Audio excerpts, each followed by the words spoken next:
우리 옆에 있는 분들과 한번 인사 나누겠습니다. 고맙습니다. 고맙습니다. 감사합니다. 감사합니다. 주님 안에서 사랑합니다. 감사합니다. 오늘은 제7과 지난주에 하려다가 못했던 제7과 말씀 다시 한번 보겠습니다. 에베소서 3장 12절에서 13절까지 말씀입니다. 신약성경 에베소서 3장 12절에서 13절 말씀. 잘 모르시겠는 분은 손을 들어서 표해 주시면 저희가 가서 찾아드릴게요. 네, 에베소서 3장 12절에서 13절 말씀. 네. 에베소서 3장 12절에서 13절까지 말씀 보겠습니다.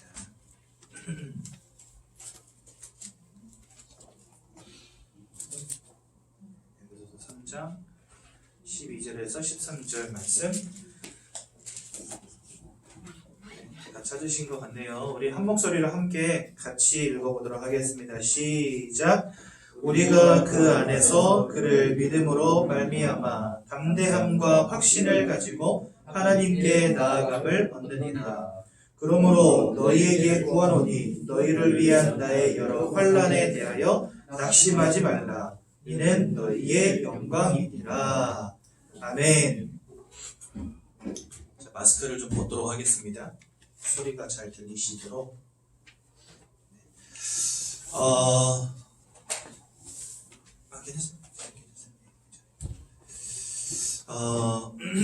설 명절 잘 보내셨습니까? 예.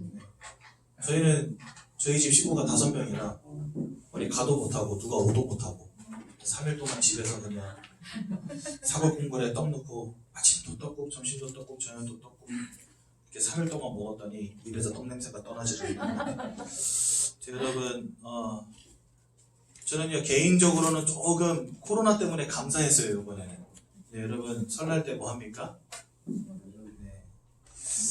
우상숭배의 향연이 벌어질 건데 사실 추석보다는 덜 하겠지만 그래도 덜 모이니까 덜 절했을 것 같고 이런 생각이 들어서 그나마 조금 그래, 코로나라서 안 모이니까 이거 한 가지는 좋다 이러면서 좀 생각은 해봤습니다.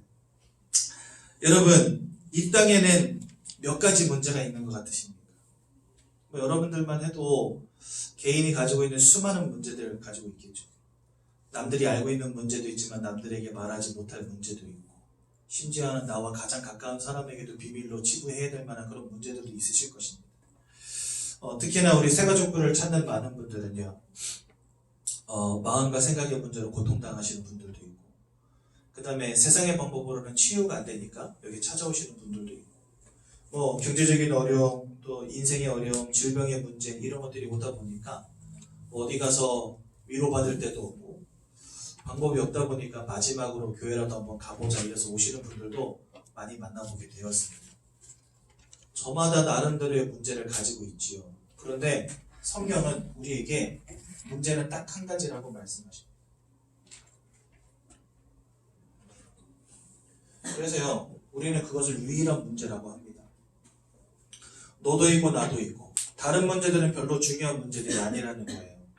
성경에서 말씀하시는 이 딱 한 가지 문제 때문에 인생의 모든 고난, 인생의 모든 방황, 인생의 모든 고통이 시작이 되었다고 성경은 우리에게 분명히 말씀하고 계십니다. 근데 문제는 뭐냐? 이 유일한 문제를 사람들이 알지 못한다는 거예요. 왜요? 이 유일한 문제는 영적 문제이기 때문에 그렇습니다. 여러분들이 만약에 질병이 있다 그럼 그거 육신적인 문제라고 말할 수 있겠죠. 우울증이 왔다 그럼 마음과 생각, 정신의 문제라고 말할 수 있겠죠. 하지만 그 누구도 나에게 영적 문제가 있다는 생각은 죽어도 하지 못합니다. 그렇죠? 일단 내가 누군지를 모르기 때문에 내가 영적 존재라는 것도 모르기 때문에 그래서 나에게 영적인 문제가 와 있다는 건 이거는 상상 속에서도 못할 일인 거예요. 무슨 말인지 이해가 되시죠? 그러니 이거는 철저하게 감추어진 문제고 숨겨진 문제고 사람들은 알지 못하는 문제지만 인생에서 가장 중요한 문제. 그리고 성경은요 또한 우리에게 유일한 답에 대해서 말씀해 주십니다. 문제가 유일하기 때문에 답도 유일합니다. 여러분들은 행복의 조건이 뭐라고 생각하십니까? 내가 막 힘들고 방황되고 고통이 오고 고난이 오고. 그럼 여러분들은요, 답으로 무엇을 찾아가시죠? 어떤 사람은 짜증나면 막 신나게 먹습니다. 저는 슬플 때도 먹고 기쁠 때도 먹고 평상시도 먹고, 그래서 살이 이렇게 많이 쪘지만, 어떤 사람은요 평상시엔 잘 안 먹다가도 막 엄청 슬프면 막 퍼먹는 사람들이 있어요. 어떤 사람은 먹는 거에서 행복을 찾아요. 어떤 사람은 사랑에서 행복을 찾아요.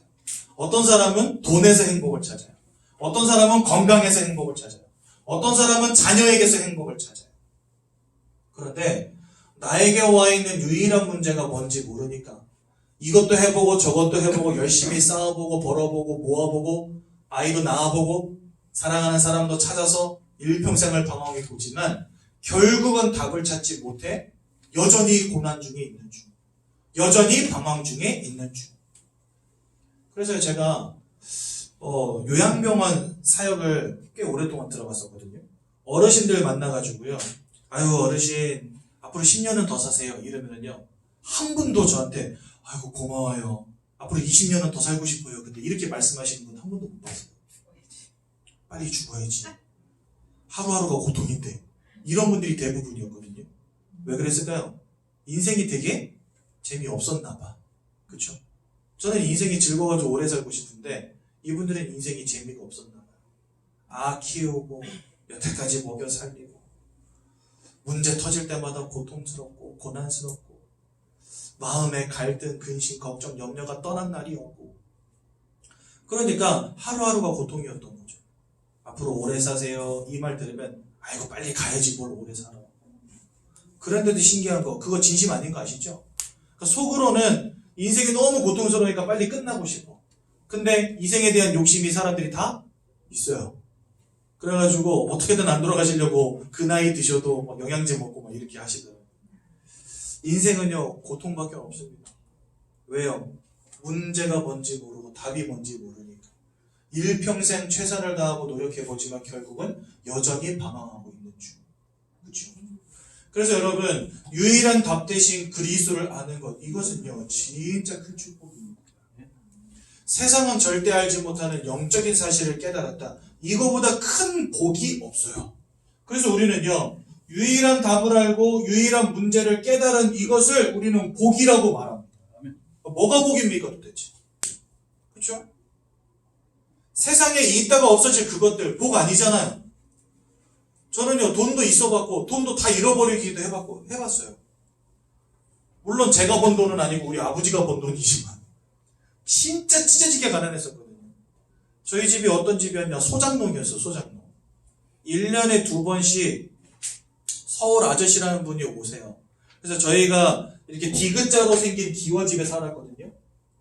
이 디귿자로 생긴 기와집, 여러분 이런 집 저기 그 용인에 있는 민속촌이나 가야 볼 수 있는 그런 집에서 살았어요. 대충 말하면 이딴만 해요. 진짜 운동장만한 그런 집이거든요. 거기서 살았는데 요 한쪽에 별채가 이렇게 있어요. 여기는 평소에 못 가요. 그리고 어머니랑 할머니가 하루에 한 번씩 반드시 청소하세요. 먼지가 절대 끼질 않아 이 집은. 저 집은 언제만 쓰냐, 1년에 딱 2번 서울 아저씨가 오시는 날만 서울 아저씨가 서울 아줌마랑 같이 쓰세요. 저는 처음에 그분들이 누군지 몰랐거든요. 근데 좀 잘하고 철이 들으니까 그때야 알겠더라고요. 그러니까 이 집도 이분들 집이고 우리가 밭을 일구는 그 밭과 논도 다 이분들 땅인 거예요. 그러니까 저희가 이 집에 살면서 그 밭을 일궈드리고 우리가 뭐 몇 퍼센트 정도는 우리가 먹고 나머지는 다 그쪽으로 드리는 거예요. 소장농 아시겠죠? 제가 소장농이었습니다. 우리 집이 찢어지게 가난했죠 진짜. 저는 뭐 하고 싶은 거, 먹고 싶은 거, 입고 싶은 거 제 마음대로 할 수 있는 게 아무것도 없었어요. 제가 올해로 나이가 42이거든요. 근데 저 어렸을 때 고무신 신고 다녔어요.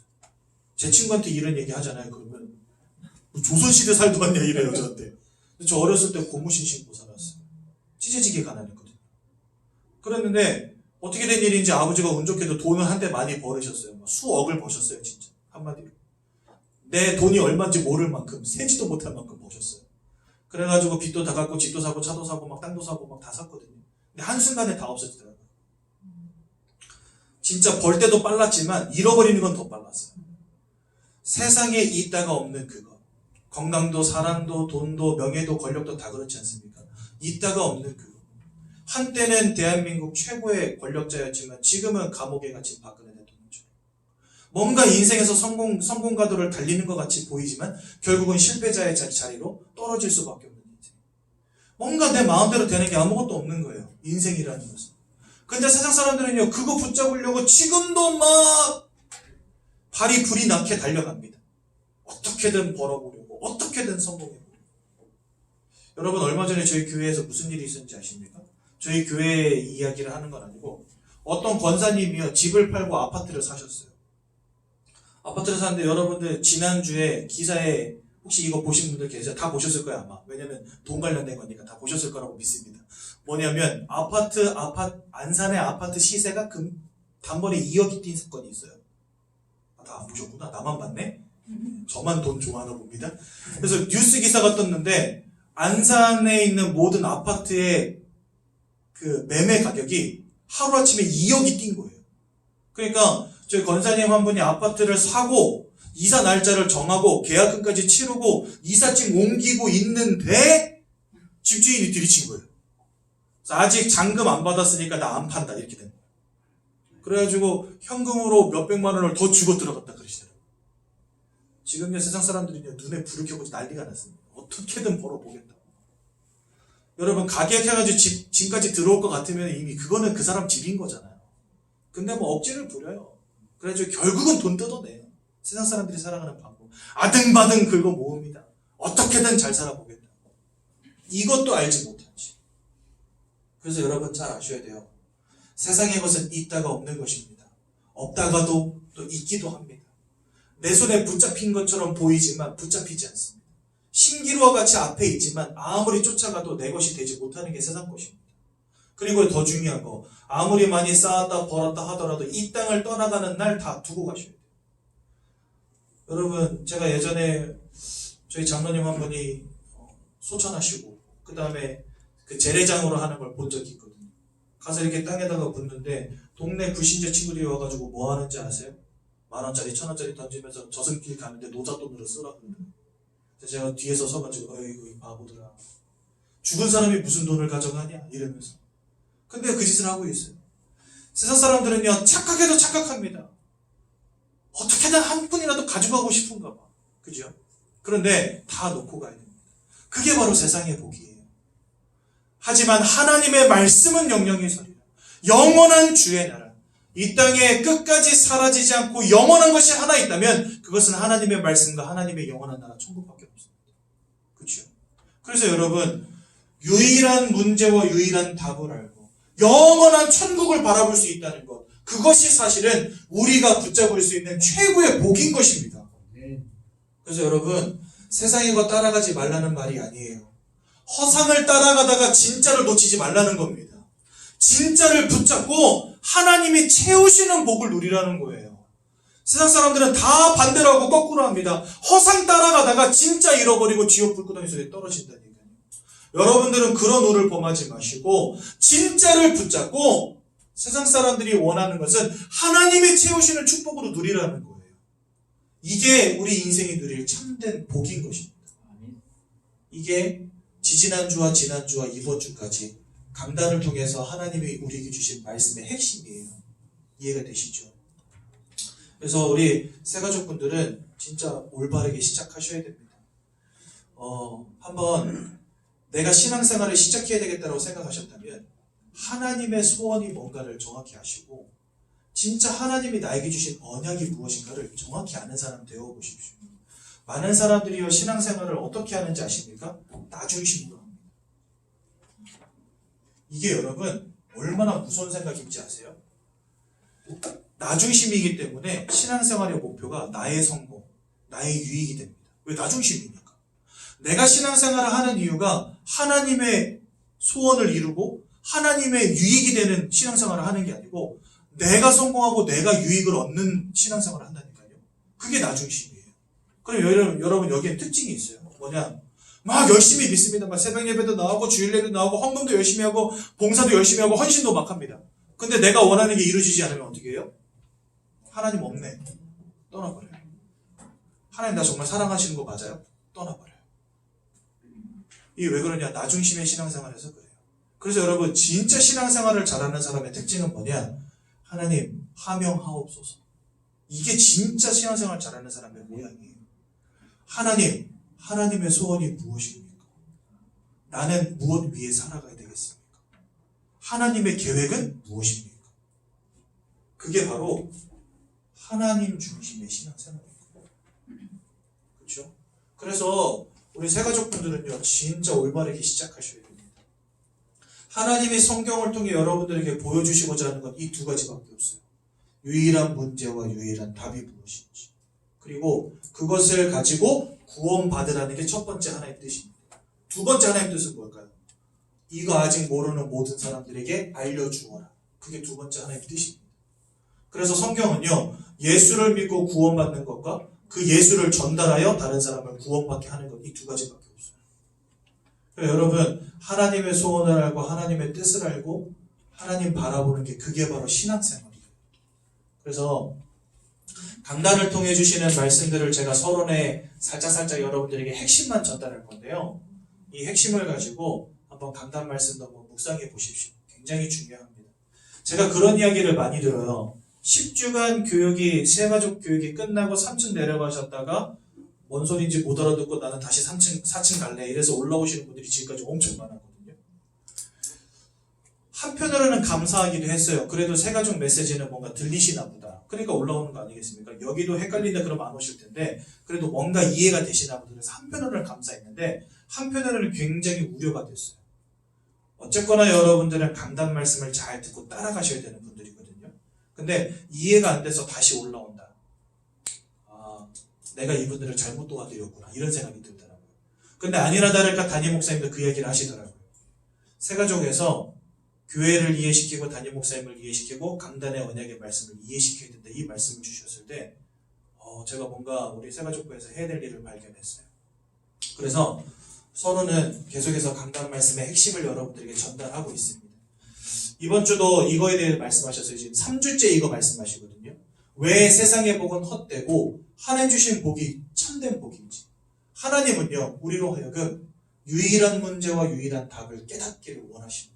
그리고 그것을 아는 것이 사실은 우리가 유일하게 누릴 수 있는 최고의 참된 복입니다. 그래서 여러분들 절대적으로 하나님의 말씀에 귀 기울이시고 예배 축복 누리시고 일평생 응답받는 우리 귀한 새가족분들 되시기 바랍니다. 여러분, 오늘은 7과 5가지 확신이거든요. 세상 사람들은요, 두려움에 떨고 있습니다. 늘. 어떤 두려움이냐? 내가 과연 성공할 수 있을까? 라고 하는 두려움. 나에게 와 있는 이 성공이 혹시라도 이 성공을 내가 잃어버리지 않을까? 라고 하는 두려움. 우리 자녀들은 건강하게 잘 살 수 있을까? 라고 하는 두려움. 즉, 어떤 두려움이냐면 다 미래에 대한 두려움이에요. 왜요? 한 번도 가보지 않은 그곳에 어떤 위험이 도사리고 있는지, 어떤 문제가 도사리고 있는지 알지 못하니까 늘 두려운 거예요. 그런 우리에게 하나님은요, 절대로 바뀌지 않고, 절대로 막을 수 없고, 그 누구도 빼앗을 수 없는 5가지 참된 확신을 오늘 성경을 통해 우리에게 말씀해 주시는 겁니다. 그래서 저는요, 이 언약들을 깨닫고 나서 보니까 그 다음부터 진짜 근심 걱정이 사라지더라고요. 그래서 오늘 정말 말씀 들으시면서 여러분들 미래에 대한 확신 가지고 감사함으로 평안함으로 소망을 품고 살아가시는 귀한 날 되시길 바랍니다. 저 5가지 확신에 대해서는 좀 이따가 나누기로 하고 일단 5가지 확신을 우리가 확인하기 전에 그 확신이 우리에게 올 수밖에 없는 이유, 즉 복음 함께 나누도록 하겠습니다. 성경은 하나님께서 이 땅을 창조하셨다라고 말씀하시고요. 사람도 만드셨다라고 분명히 말씀하셨습니다. 그게 창세기 1장 27절과 28절에 잘 나와 있습니다. 뭐라고 말씀하시냐? 하나님의 형상을 따라 모든 사람들을 창조하셨다라고 되어 있거든요. 그래서 사람은 하나님의 모양을 닮았기 때문에 또 하나님의 기질을 닮았기 때문에 이 땅에 있는 그 어떤 피조물과도 구별되어지는 2가지 특징이 있습니다. 첫 번째는 뭐냐? 바로 우리는 영적 행위를 하는 유일한 존재라는 것입니다. 이 땅에 어떤 동물도 어떤 피조물도 영적인 행위를 하지 않아요. 어디 가서 예배하고 기도하고 불공 드리고 찬양하는 법이 없다니까요. 근데 희한하죠? 사람은 시키지 않아도 합니다. 아니 오히려 깎아놓고 더 열심히 합니다. 누가 시켜서 하는 게 아니에요. 그렇죠? 근데 사람들은 그것을 해요. 여러분들 인생 살아가다가 문제 터졌다 그러면요, 하늘 보면서 뭐합니까? 제발 누가 있으면 나 좀 도와주세요. 하나님을 믿지 않는 사람도 그런다니까요. 그렇죠? 급하면 사람들은 부처님, 하나님, 예수님 다 찾아요. 왜 그럴까요? 영적인 존재이기 때문에. 나도 모르게 영적 행위라는 걸 합니다. 여러분들 요즘 대학가에 굉장히 유행하는 것 중에 하나가 뭔지 아세요? 타로 점카페 이런 거 유행합니다. 여러분 대학생들이면 지성인들이잖아요. 그쵸? 좀 배웠다 하는 사람들 모이는 동네잖아요. 근데 그 배웠다 하는 사람들이 모이는 곳에서 제일 인기 있는 게 뭐라고요? 타로 점카페. 그러니까 사람들은요 어쩔 수가 없어요. 영적인 존재이기 때문에 뭔가 늘 궁금해. 특히 내 미래가, 나의 성공이. 그러니까요 가서 점도 치고 부적도 붙이고 하는 겁니다. 영적인 행위를 하는 유일한 존재. 또 두 번째로 창조주 하나님을 영적인 영이신 하나님을 닮았기 때문에 영적 존재. 또 이 땅을 창조하신 하나님을 닮았기 때문에 창조의 능력을 가진 유일한 존재가 바로 사람입니다. 사람들은요 뭔가를 계속해서 만들어냅니다. 그렇죠? 앞으로는 또 어떤 게 나올지 저는 기대가 돼요. 지금 벌써 접는 핸드폰이 나왔잖아요. 이제는 입는 핸드폰이 나온대요. 와 신기하겠다. 그렇죠? 어떨지 가히 상상이 안 되죠. 10년 전만 해도 여러분 10년 전이 아니라 20년 전만 해도 삐삐 썼거든요. 제가 고등학교 다닐 때 삐삐 썼으니까. 근데 지금은요 입는 핸드폰이 나온대요. 세상에. 말이 됩니까? 여러분들 진짜 신기하시다. 입는 컴퓨터가 나온 죄송합니다. 핸드폰이 입는 뭐 손목에 차는 핸드폰 이런 거 벌써 나왔습니다. 입는 컴퓨터가 나온대요. 그러니까 그냥 옷을 입고 다니면서 컴퓨터가 내 몸에 그냥 붙어 있는 거예요. 상상이 안 되는 일이죠. 근데 그런 것들을 자꾸 만들어냅니다. 왜요? 창조주이신 하나님의 형상을 닮은 유일한 존재이기 때문에 창조라고 하는 능력을 가지고 있어요. 그렇죠? 뭔가를 개발시키고 발전시키는 능력이 있다니까요. 이 땅에 그 어떤 피조물도 갖지 않은 능력입니다. 제비는요 수천 년째 똑같이 집 짓고 있어요. 발전이 어디 있습니까? 프로그램 되어 있는 대로 살아가는 겁니다. 걔는 본능 따라 자기가 가서 앉을 곳을 만드는데 그게 지푸라기랑 진흙을 이렇게 이겨가지고 만드는 거예요. 수천 년째 그러고 있고 앞으로 지구가 멸망하는 날까지 아마 그러고 살 거예요. 그렇죠? 그건 창조가 아니죠. 근데 사람은 창조라는 행위를 합니다. 이렇게 하나님이 하나님의 형상을 따라 사람을 창조했기 때문에 하나님을 닮은 존재가 된 거예요. 우리는 영적 존재, 창조의 능력을 가진 존재. 그럼 하나님이 왜 특별히 우리를 다른 동물들과 구별되게 이와 같은 모양으로 만드셨을까요? 그 이유가 중요하겠죠. 뭐 심심해서 그러셨겠습니까? 아니요. 하나님은 분명한 원리를 가지고 이 땅을 창조하셨기 때문에 그렇습니다. 어떤 원리입니까? 하나님은 모든 피조물들에게 절대적 원리를 하나씩 주셨어요. 어떤 절대적 원리냐? 생명의 축복을 누리고 생육하는 축복을 누리는 절대적인 원리를 주신 겁니다. 즉, 이 절대적인 원리를 잃어버렸다. 그게 바로 사망이에요. 예를 들어 볼까요? 물고기는 물속에 살아야 합니다. 그렇죠? 물고기가 물을 잃어버렸다. 그게 곧 사망입니다. 나무는 어떻습니까? 나무는 뿌리를 땅속에다가 박고 있어야 됩니다. 뿌리가 뽑혔다. 그게 곧 사망입니다. 새는 어떻습니까? 공중을 날아다녀야 됩니다. 공중을 잃어버린 새는요 더 이상 살 수 없어요. 죽은 거랑 마찬가지예요. 그러면 여러분 제가 한번 질문해 보겠습니다. 사람에게는 어떤 원리를 주셨겠습니까? 여러분들은 뭐 없으면 죽겠습니까? 뭐 없으면 그게 뭐 사망입니까? 어떤 사람은 돈일 수도 있겠고 어떤 사람은 사랑일 수도 있겠고 어떤 사람은 건강일 수도 있고 어떤 사람은 자녀일 수도 있겠죠. 그런데요 희한하죠? 제가 말한 네 가지는 있으면 좋지만 없다고 해서 내가 못 살 만한 문제는 아니에요. 그렇죠? 알을 막 10명씩 낳는 사람도 있지만 독신으로 사는 사람도 있다니까요. 돈이 통장에 이렇게 쌓여있는 사람도 있지만 한 푼도 없어서 노숙자로 살아가는 사람도 있어요. 근데 결국은 다 산다니까요. 돈이 없다고 그 사람은 쟤는 죽었구나 이렇게 말합니까 우리? 아니죠. 아유 실패하셨구나 이렇게 말하지 당신 죽었네요 이럽니까? 아니잖아요. 물 밖에 나온 물고기를 보고 아이고 쟤는 죽었구나 이렇게 생각하지. 하지만 돈 잃어버렸다고 그 사람 아이고 저 사람 죽었네 이렇게 생각하는 사람 있습니까 여러분? 사랑하는 사람을 뭐 사별해서 먼저 떠나보냈다. 아이고 저 사람 죽었구나 이렇게 말합니까? 아니죠. 사랑을 잃어버려서 참 힘들겠구나 슬프겠구나. 자녀를 먼저 떠나보냈다. 아이고 저 사람 죽었구나. 물론 죽은 것보다 더한 고통이 있겠지만 아이고 저 사람 죽었구나 이렇게 생각합니까? 아니죠. 자녀를 잃어버린 상심이 너무 크겠구나. 누구도 그 사람을 죽었다라고 말하지 않습니다. 근데 뿌리 뽑힌 나무 보면 여러분, 아이고 쟤는 좀 목마르겠구나 합니까? 아니죠. 저 나무는 필히 죽어. 그렇죠? 새가 날개가 꺾였다. 아이고 쟤 날개 꺾여서 아프겠다. 이렇게 생각합니까? 아이고 쟤는 죽었네. 이렇게 생각하죠. 절대적인 원리란 바로 그런 것입니다. 그렇다면 사람에게 주신 절대적인 원리는 뭘까요? 돈도 아니고 사랑도 아니고 자녀도 아니고 명예도 아니고 건강도 아니라면 도대체 사람에게 주신 절대적인 원리는 뭘까요? 이 땅 사람들은 모릅니다. 왜요? 영적인 원리이기 때문에. 성경은 우리에게 사람에게 주신 절대적인 원리를 하나님 자신이라고 말씀하고 계십니다. 하나님과 함께할 때 하나님이 우리 인생 가운데 같이 계셔 주실 때 우리가 생육하고 번성하는 축복을 누린대요. 그래서 28절에 뭐라 말씀하셨냐? 하나님의 형상대로 창조되어진 우리가 생육하고 번성하며 땅에 충만하셔서 모든 것을 정복하고 다스려라 이렇게 말씀하십니다. 하나님의 형상대로 창조되어서 하나님과 함께하는 인간에게만 주시는 축복. 즉 사람은 하나님과 함께할 때만 생육하고 번성하는 축복. 여러분 생육하고 번성했다는 게 그냥 새끼만 잘 친다는 말입니까? 아니에요. 그 인생 가운데 기쁨이 충만하고 평안함이 있고 행복이 깃드는 인생을 말하는 거예요. 그냥 단순히 잘 먹고 잘 살았다 그걸 말하는 게 아닙니다. 마음이 기쁘고 행복한 인생을 말하는 겁니다.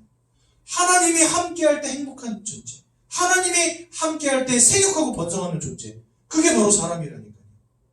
그래서 물을 잃어버린 물고기는 사망이듯이 뿌리가 뽑힌 나무는 죽은 것과 마찬가지이듯이 하나님을 잃어버린 인생은 죽은 것과 다름없는 것입니다. 그래서 인생은 그냥 하나님을 알고 하나님과 함께 해야 되는 거예요. 기분 나쁘셔도 그게 진리라니까요. 성경이 말씀하시는 진리. 근데 어느 날 중대한 문제가 터집니다. 아까 제가 서론에 말씀드렸던 인생의 유일한 문제가 생겨나게 된 거예요. 우리는 그것을 근본 문제라고 합니다. 왜냐하면 모든 문제의 시발점, 즉 시작이 되는 문제이기 때문에 근본 문제라고 합니다. 하나님을 대적하여 타락한 존재가 있다라고 성경 말씀하십니다. 그 녀석이 누구냐? 바로 사단. 이 사단은요, 하나님을 대적하고 하나님의 보좌를 탐내는 자였어요. 그런데 하나님께 대적하였다 타락하여서 공중의 권세 잡은 자, 즉 이 땅 가운데 모든 만민을 사로잡고 무너뜨리는 자가 됐거든요. 하나님을 대적하던 이 사단은요, 하나님의 형상을 닮은 여러분들의 대적이기도 합니다. 그래서 일평생 이 녀석이 여러분들을 괴롭히고 무너뜨리고 실패시키고 멸망시킨다니까요. 이 사단이라고 하는 녀석이 하나님이 지으신 사람 아담과 하와를 속여서 원죄를 범하게 만들고 결과적으로 가장 중요한 문제, 하나님을 떠나는 문제 가운데 빠지게 만들어버린 거예요. 하나님과 행복해야지만 하나님과 함께해야지만 살 수 있는 존재인 사람이 하나님을 잃어버린 거예요. 그래서 우린 이걸 뭐라고 하냐? 바로 사망이라고 하는 겁니다. 여러분들은요, 태어날 때부터 지금까지 사망 가운데 사로잡힌 채 살아왔다니까요. 이미 운명과 사주팔자라는 것에 꽉 사로잡혀서 거짓말쟁이요 살인마인 사단에게 사로잡혀서 내가 원하는 행복을 잃어버린 채 내가 원치 않는 불행 가운데 방황하며 고통당하며 살아갈 수밖에 없는 영적 사망. 또 이 다음에 죽어서 하나님 아버지 앞에 섰을 때 사단에게 속한 자로 하나님 아버지 앞에 서면 그것이 곧 지옥 불구덩이 속으로 던져질 수밖에 없는 영원한 사망. 우리는 이제 태어날 때부터 사망 가운데 태어난 겁니다. 무슨 말인지 이해가 되시죠? 이러한 문제 가운데 모든 사람들이 사로잡혀 있는 거예요. 그래서 이것이 바로 모든 사람들에게 와 있는 유일한 문제인 것입니다. 보이지 않고 숨겨져 있지만 모든 사람들에게 와 있는 유일한 문제. 사람들이 하나님을 잃어버린 그 순간부터 인생의 모든 문제가 이제 시작이 되는 겁니다. 이 사망으로부터 모든 문제가 시작되는 겁니다. 그래서요, 모든 문제의 시작인 이 근본 문제를 해결하는 것이 우리 인생의 가장 중요한 과제인 거예요. 이해가 되시죠? 어떤 문제가 왔습니까? 첫 번째, 요한복음 8장 44절에 보니까 너희는 너희 아비 마귀에게서 났습니다. 영어 성경으로는요, 마귀에게 속하여 있다라고 분명히 말씀하십니다. 또 요한일서 3장 8절에 뭐라고 말씀하십니까? 죄를 짓는 자마다 마귀에게 속하여 있다라고 분명히 말씀하십니다. 즉 우리의 소속이요, 하나님과 함께하는 자에서 이제는 사단 마귀에게 사로잡힌 자로 바뀌어버렸습니다. 하나님 안에서 평안함과 행복과 자유를 누리던 인생이 이제는 거짓말장이요 살인마, 천하를 꿰고 모든 것을 죽이고 빼앗고 멸망시키는 자 사단에게 사로잡히고 속해버린 자가 되어버렸다. 이것을 세상 사람들은 운명 사주팔자라고 합니다.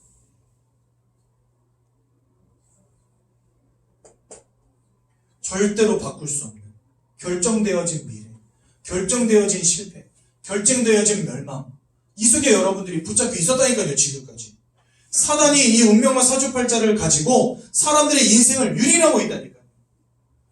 우리가 하나님을 잃어버린 순간에 우리의 영적 신분 자체가 이렇게 바뀌어버린 거예요. 그러면서 일평생 뭐하며 살아갈 수밖에 없냐? 우상 숭배하며 살아갈 수밖에 없게 된 겁니다. 왜요? 이것은요, 마귀가 원하는 것이거든요. 하나님의 보좌를 탐하고 하나님께 가는 예배와 찬양과 기도를 가로채길 원해요. 이 녀석은. 그래서 전 세계 곳곳에다가 우상을 새겨놓고 그 앞에 사람들을 절하게 만들어버립니다. 여러분 참 신기하죠? 김치는 우리나라에만 있고 다른 나라에 없지만 전 세계 어디에 가도 있는 게 한 가지 있습니다. 그게 바로 우상이에요. 어디에 가든지 우상이 없는 나라가 없습니다. 왜 그럴까요? 사단이 원하는 것은 하나님의 형상을 닮은 여러분들이 하나님께 예배하는 게 아니고 사단에게 예배하기를 원한다니까요. 그래서 깎아놓고 빌고 절하고 드리게 만들어버립니다. 그렇죠? 성경은 고린도전서 10장 20절에 뭐라 말씀하시는지 아십니까? 대저 이방인들이 하는 모든 제사, 그것은 귀신과 교제하는 것입니다. 하나님을 떠나서 사단 마귀에게 사로잡힌 것만 해도 억울해 죽겠는데 인생의 불행을 좀 막아보겠다고 뭔가 차려놓고 빌고 절하고 드리고 하는 그 모든 행위들이 사단을 따르는 졸개들, 귀신과 교제하는 거예요. 그래서요, 우상 숭배를 하면 할수록 여러분들의 인생과 가정과 가문이 무너지는 것입니다. 많은 사람들이요, 이 속에 살아가요. 누가 시키지 않았는데도 이거 열심히 합니다. 그거 안 하면 다리 절단 나는 줄로 알고 합니다. 그러니 여기에 자꾸만 빠져들 수밖에 없죠. 그리고 사단은 어떻게 역사하는지 아십니까? 여러분들의 인생의 문제를 더 줘요.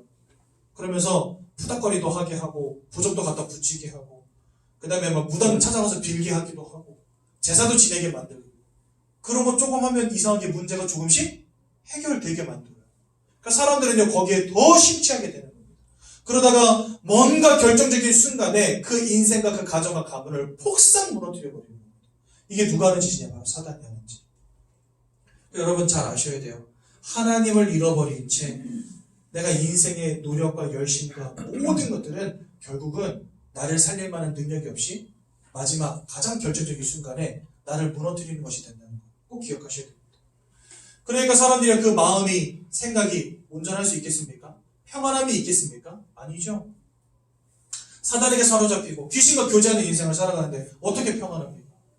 마음과 생각을 사단이 자꾸만 무너뜨리고 염려와 근심을 심는데 어떻게 평안합니까? 평안하기 싫어서 평안하지 않은 게 아니고 평안하고 싶지만 평안할 수 없는 겁니다. 내 마음먹은 대로 인생에 아무것도 되어지지 않으니까 근심하면서 걱정하며 염려하며 살아갈 수밖에 없는 거죠. 여러분들 마음과 생각은 그래서 내가 마음먹은 대로 되는 게 아닙니다. 성경은 우리에게 뭐라고 말씀하시냐? 모든 지각기에 뛰어난 하나님의 평강이 너희 마음과 생각을 지키신다 이렇게 되어 있습니다. 마음은 누가 지켜주셔야 돼요. 지켜주시지 않으면 깨지고 무너지고 박살나고 분열되는 겁니다. 그래서요, 저 정신병원에 입원해 있는 사람들 보십시오. 한 명이라도 그렇게 되고 싶어서 살아온 사람 아무도 없어요. 근데 내가 아무리 긍정적인 생각을 가지고 행복한 마음을 가지고 살아가려고 해도 그게 안 된다니까요. 평안함을 누려보려고 해도 그게 내 마음대로 안 된다니까요. 여러분들의 마음과 생각을 지키시는 이가 여러분들의 마음과 생각을 지켜주시지 않으면 안 되는 겁니다. 그런데 그 하나님을 잃어버렸으니 마음과 생각이 무너질 수밖에. 여러분들의 마음과 생각을 무너뜨리고 깨뜨리고 분열시키고 고통 가운데 근심 가운데 빠지게 만드는 영적인 존재에게 사로잡혔기 때문에 그 사람들은요 평안함이 없이 살아갑니다. 오히려 염려와 불안과 시기와 질투와 분노 속에 살아갑니다. 그리고 여러분 마음이 편치 않은데 그 삶과 육신이 어떻게 온전하겠습니까?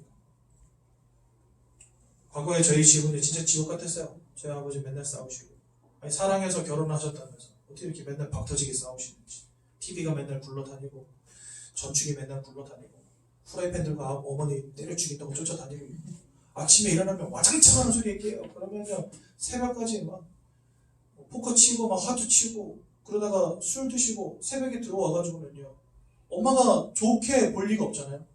아이고 서방님 오셨습니까? 하겠습니까? 인간아 이렇게 했죠. 그러면 후레팬으로 좀 때려 죽인다고 막 쫓아다니고 그 와장창하는 소리에 제가 아침마다 깬다니까요. 그래서 저는 어렸을 때부터 할머니 등에 업혀가지고 집 밖으로 피난 다녔어요. 아버지 어머니가 하도 싸우시고. 여러분 마음과 생각이 평안함이 없는데 그 삶과 육신이 이어지겠습니까? 얼마나 많은 사람들이 지금도 중독의 문제로, 자살의 문제로, 이혼의 문제로. 이혼하면 여러분 그 자녀들은 어떻게 됩니까? 제 친구들 가운데서도요 이혼한 가족들 너무나 많았어요. 제가 어렸을 때 집에 놀러 간다는 소리 하기가 진짜 미안했던 집이 많았어요. 여러분 외국에서는요 네 엄마 뭐 하시니, 네 아빠 뭐 하시니 이거 물어보는 게 엄청 실례인 거 아시죠? 왜요?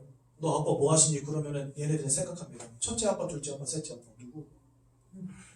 이혼하고 재혼하고 아빠가 셋이라 누구? 첫째 아빠는 집에서 노시고 둘째 아빠는 경찰이고 셋째 아빠는 사업가인데요. 이렇게 말해야 됩니까? 그러니까 너 아빠 뭐 하시니? 이렇게 물어보는 게 실례예요. 삶과 육신이 완전히 무너져가지고 행복이 없이 방황하는 인생. 더 중요한 건 이렇게 살다가 히브리서 9장 27절에 나중에 이 땅을 한번 떠나는 것 하나님이 다 정해두셨다 그랬습니다. 그 이후에는 심판이 있다 그러셨어요. 결국은 하나님께 속하지 못한 자, 사단에게 속한 자, 지옥으로 갈 수밖에 없는 겁니다. 왜 지옥일까요? 지옥이 사단이 갈 집이기 때문에 사단에게 속한 자도 함께 가는 겁니다. 착하게 살면 천국 가고 못되게 살면 지옥 가는 게 아니에요. 사단의 권세 아래 사로잡혀서 하나님께 속하지 못한 자, 사단과 함께 지옥에 가는 겁니다. 그럼 천국은 누가 갑니까? 하나님의 은혜로 하나님께 속한 자, 천국을 소유한 하나님과 함께 천국에 있게 되는 겁니다. 네가 착하니까 있는 게 아니고 하나님의 은혜로 하나님께 속한 자가 천국 가는 거예요. 우리는 태어날 때부터 사망 가운데 태어난다니까요. 즉 사형수의 몸으로 태어나는 거예요. 근데 은혜로 광복절 특사로 사형 선고에서 빠져나오게 되면 그게 은혜인 거지. 그죠? 우리가 그렇게 살아나는 겁니다. 사형수로 태어났는데 사단에게 붙잡혀서 지옥 불구덩이 속으로 던져질 수밖에 없는 운명 가운데 태어났는데 하나님이 여러분들을 사랑하셔서 여러분들을 구원해 주시면 그 은혜로 천국 가는 것이지 내가 착하니까 내가 잘났으니까 천국 가는 게 아니란 말입니다. 여러분들은 원래 지옥 갈 수밖에 없는 운명, 사주팔자, 사형수로 태어나신 거라니까요. 언제부터요? 이 근본 문제 가운데 모든 사람이 빠져버린 그 순간부터. 그래서 여러분 구원은 은혜로 받는 것이고 천국은 은혜로 가는 것이지 내가 착하게 산다고 천국 가는 게 절대 아닙니다.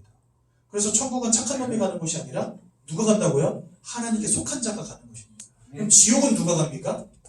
마귀에게 속한 자가 가는 거예요. 더 큰 문제는 뭐냐? 이와 같은 문제가 여러분들의 후대에게도 예외가 없다는 것입니다. 여러분들의 후대도 이 문제 가운데 있다는 것입니다. 이거는 돈으로 해결되는 문제가 아니고 내가 열심히 산다고, 최선을 다한다고, 착하게 산다고, 봉사하며 산다고, 돈을 많이 번다고, 공부를 많이 한다고 해결된 문제가 아니잖아요. 그래서 하나님께서 우리에게 길을 열어주셨는데 그분이 바로 예수님이십니다. 예수님, 요한일서 3장 8절에 보니까 죄를 짓는 자마다 마귀에게 속하여 있나니 저는 처음부터 범죄함이니라 말씀하시면서요. 그 뒤에 후반절에는 그러므로 하나님의 아들이 나타나신 것은 이 마귀가 하는 모든 일을 멸하기 위함이다라고 말씀하십니다. 예수님은 운명과 사주팔자의 주관자인 사단의 권세를 깨뜨리신 유일한 참된 만왕의 왕이 되십니다. 또 로마서 8장 1절에서 2절에 보니까 예수 안에 있는 자는 결코 정죄함이 없다 말씀하십니다. 하나님의 말씀을 불신앙하여 불순종하여 하나님을 떠나버린 모든 인생의 죄악을 예수님께서 십자가 위에서 피를 흘려주심으로 우리의 모든 죄악을 용서하시고 자신의 생명을 내어주심으로 우리의 모든 죄악을 끝내셨다라고 로마서 8장 1절에서 2절에 분명히 말씀하십니다. 그래서 예수님은 우리의 죄악을 끝내신 참 제사장이 되십니다. 또 세 번째로 요한복음 14장 6절에 보니까 내가 곧 길이요 진리요 생명이니 나로 말미암지 않고는 하나님을 떠나 있는 너희가 아버지께로 올 자가 없느니라 분명히 말씀하십니다. 즉 예수님은 누구도 만날 수 없는 하나님을 만나는 길을 열어주신 참 선지자가 되십니다.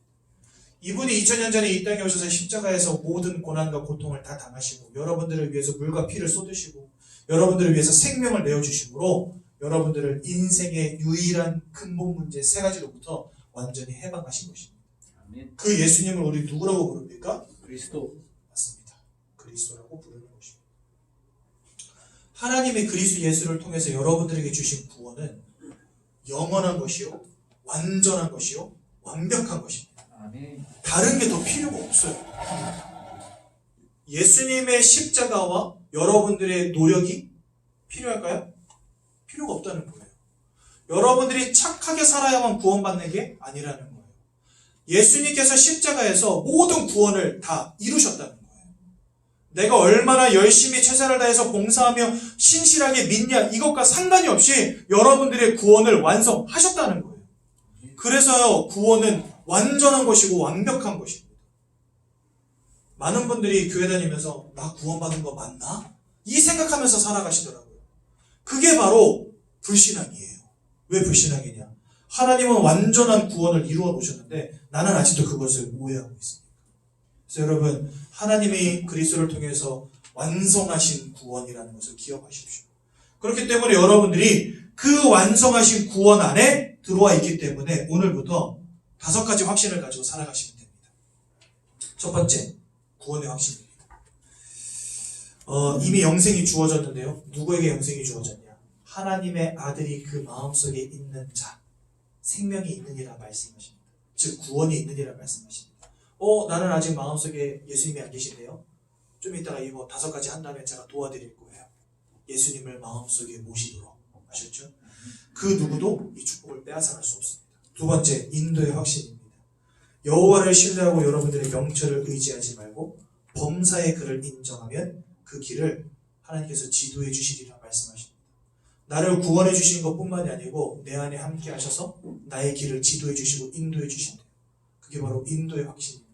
세상 사람들은 나아갈 향방을 알지 못해 늘 점쟁이 찾아가서 물어보고 두려움에 떨면서 근심하며 살아가는데 우리는요, 하나님이 우리의 길을 지도해 주신대요. 인도의 확신.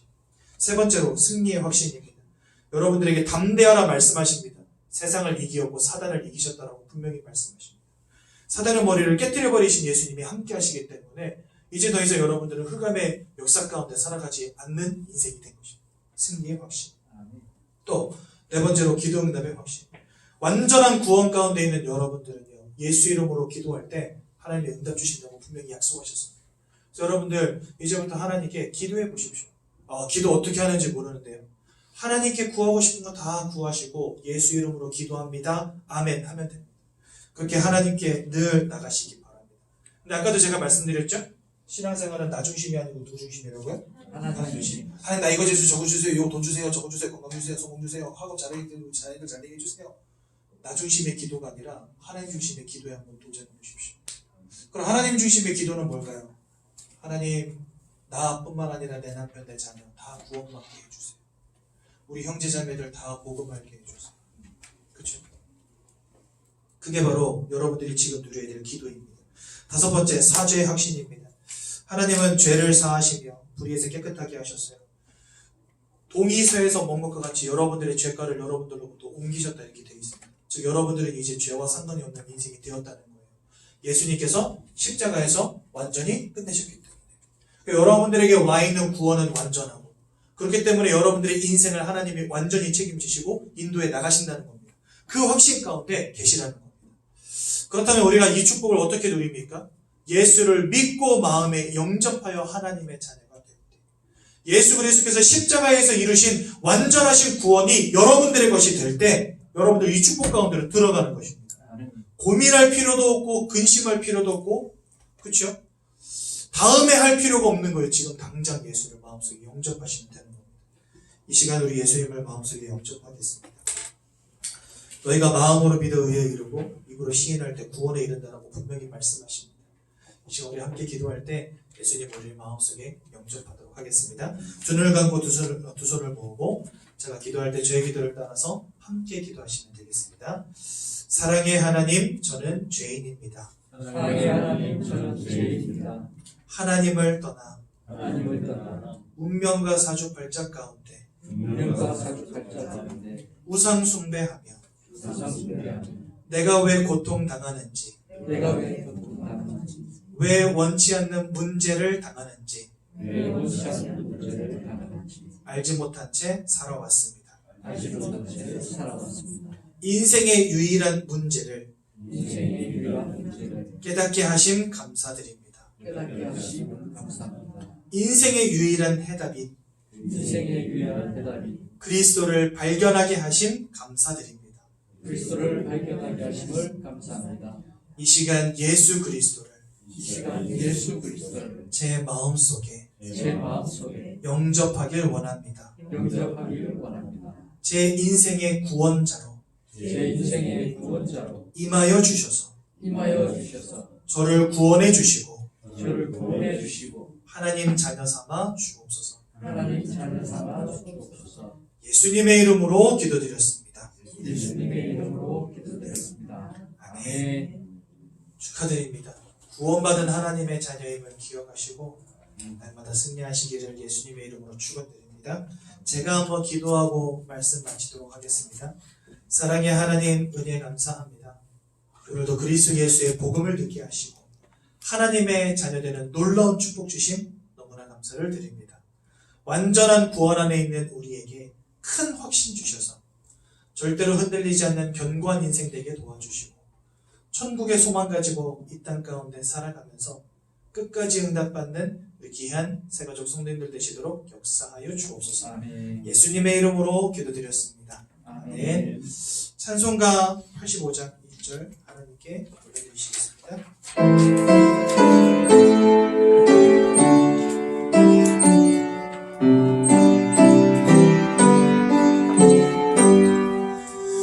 구주를 생각만 해도 이렇게 좋거든 주 얼굴 배울 때에야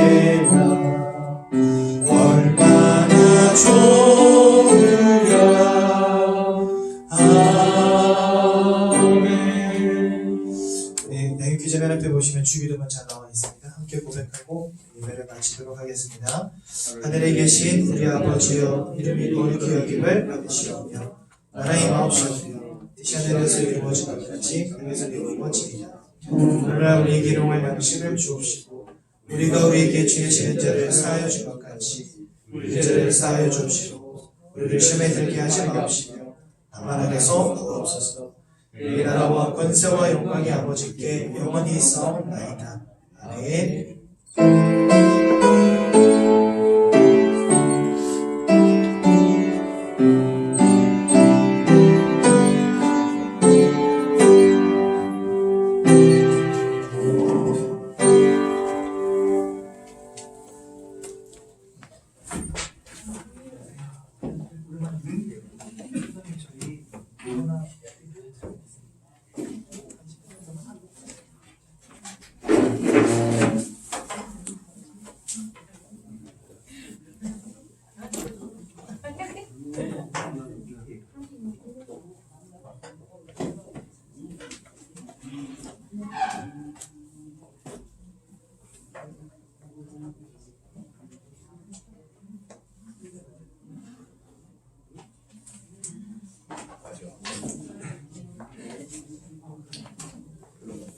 수고했습니다.